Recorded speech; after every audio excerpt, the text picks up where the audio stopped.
They had one spaceship and it didn't fly. It couldn't fly, but they were still projecting that commercial service would start in like June of 2020.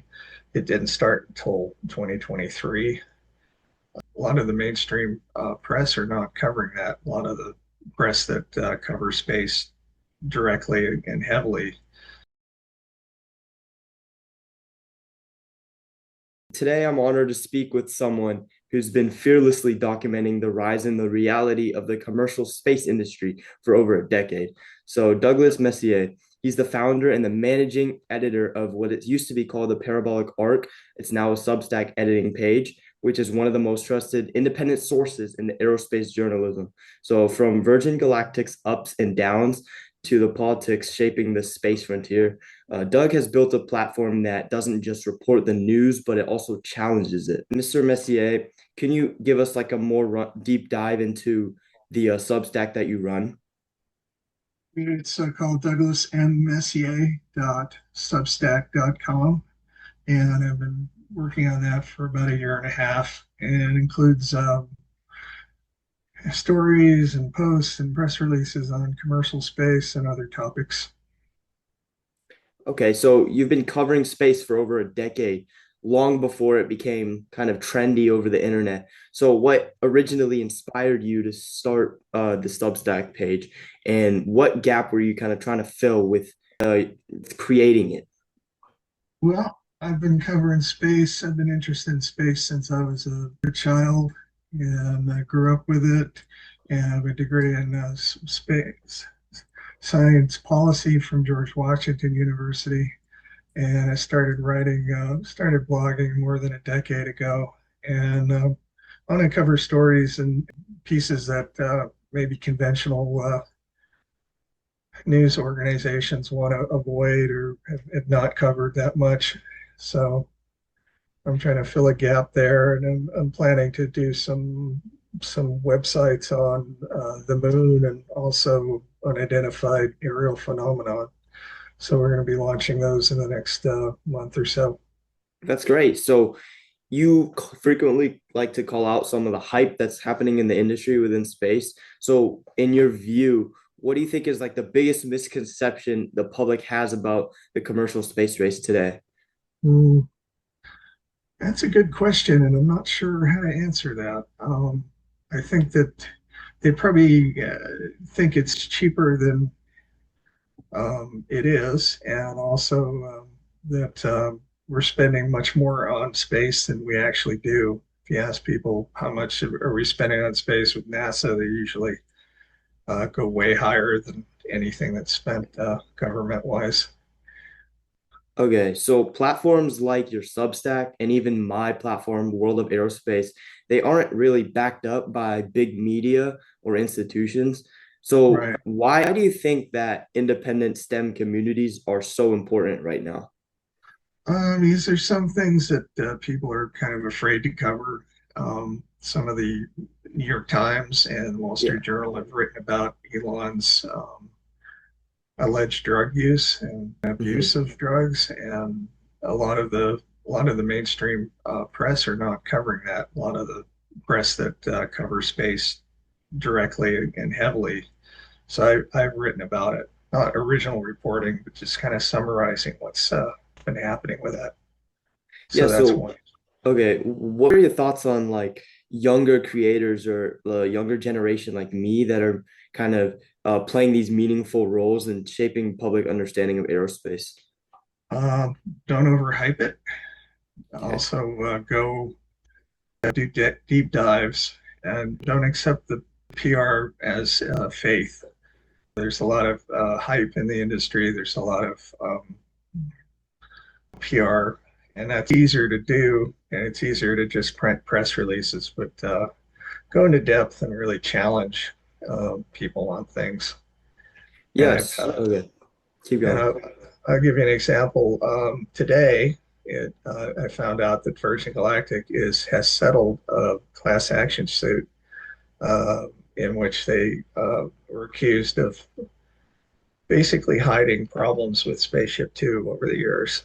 You know, they had a flight in 2020, not 2019, that almost crashed. Um, and I was there on the flight line to witness it, and they didn't mention any of that. And they went public in 2019 with they had one spaceship and it didn't fly. It couldn't fly, but they were still projecting that commercial service would start in like June of 2020. It didn't start until 2023. They had a test flight with Richard Branson on board. It was a flight test, and it went out of its corridor. It's out of its assigned airspace, and they managed to make it back to base, but that was hidden. The next day, they sold $500 million worth of stock, and then a few weeks later, on the edge of and Branson sold a bunch of like 300 million. So that's lawsuit looks like it's been settled. It's been in court for many years, and it looks like the shareholders are going to get something out of that from their lawsuit. So there's just a lot of stuff going on behind the scenes that you really have to dig for, and you have to be responsible for that. You have to try to tell the truth, get at the truth behind the PR and the myths. So I don't know if that helps. Oh yeah, 100%. So, but aside from Virgin Galactic, are there any other companies or even technological developments that you're personally keeping like an eye on and looking for like that are going to have a big impact and they're going to make a major they're going to matter a lot in the next 5 years? Yeah, just yesterday, the Amazon, Kuiper Systems, launched 27 more satellites for their constellation. That's going to be thousands of satellites. That's going to eventually challenge the Starlink. But Starlink's made a major inroads around the world, and they just hit their 9,000th satellite launched in the last couple of years, like 5 years, I think, or six. So that's a major thing, satellite internet. Um, and Amazon is going to be launching a lot more now. Also, the Chinese are launching big constellations for broadband access. So that's going to be pretty important. I think the remote sensing industry is well established, and it's really we saw pictures already of the bombing results in Iran that Trump did, that the U.S. Air Force did. So we saw those very quickly. And decades ago, that would have been something that only the military would have. So there's a lot of uses for these satellites for environmental monitoring, methane emissions, for land use, for reconnaissance, um, national reconnaissance, those types of things. I think the other thing that's going to happen, and we'll see how well this works, is Starship. Starship just blew up the other day, last weekend, or last Yeah. Wednesday rather, and that's the fourth failure they've had this year. They've had two starships get launched and break up over the Caribbean with debris falling. The most recent one hit, at least broke up on reentry over the Indian Ocean. And then we had this explosion on a test stand as they were preparing Starship for a flight that was supposed to launch on the 29th of June. So if they can get that to work the way that Musk is promising it'll work, and they haven't yet, that would open up space immensely. You'd have a fully reusable system capable of launching a lot of payload into orbit and beyond. And Musk wants that could open up a lot of things. Large satellite constellations could be launched in very large numbers instead of like 27 or 23. Um, Falcon 9 used to launch 60 of the Starlink at a time when they were smaller satellites. But you could launch hundreds in one launch and then get both vehicles back, launch them again quickly.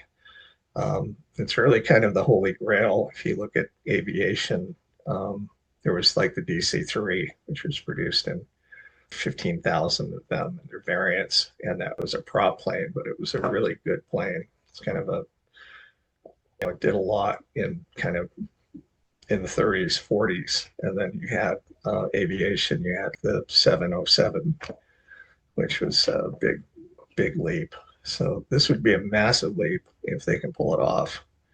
And there's other companies that are working on reusable, fully reusable. There's Rocket Lab with the Neutron, and Stoke Space is also working on a system.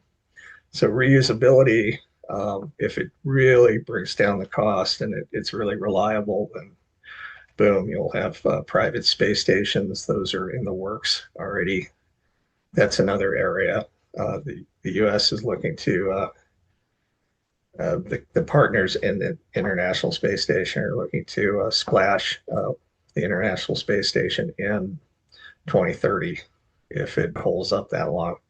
And the U.S. government is funding a number of companies developing private stations.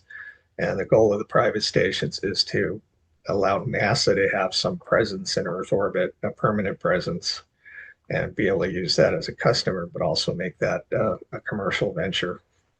And I think those stations will might rely on Starship. They might get competition from a Musk created station out of Starship, but they probably need cheaper transportation because Musk charges 55 million and up for a seat on Dragon per Dragon.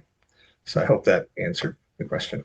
Yeah, but just I was curious if all those big names like Musk and Bezos, if they just like vanished, how do you think that would affect the like the space industry? I don't think they're going anywhere unless they, drop dead tomorrow. It'd be a lot less dynamic. Um, one of the statistics I saw yesterday, and I don't remember the exact number, but it was talking about how many entrepreneurial companies in the space field and related industries were created by veterans from SpaceX. They went to SpaceX, got the experience, worked really hard, perhaps cashed out at the end of a 5-year vesting period with stock, and then they went and created their own companies. So it's been a real feeder for the industry. So if it wasn't there, I don't think it'd be nearly as dynamic. I don't think there'd be as many payloads being launched. One thing that SpaceX really did was to return commercial launches to the U.S. The U.S. had basically two main rockets. That was the Atlas V and the Delta IV Heavy, and they weren't commercially viable. They didn't launch many commercial payloads because they were expensive. And a lot of that market went to Europe and to Russia. China is coming up with a lot of launches now, but they don't launch a lot of Western satellites because of security and tech transfer issues.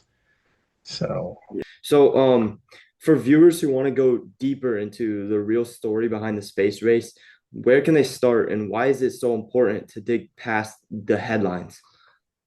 yeah, Space News is a good publication for finding out. They're pretty, for the most part, cover the industry very well and every little thing.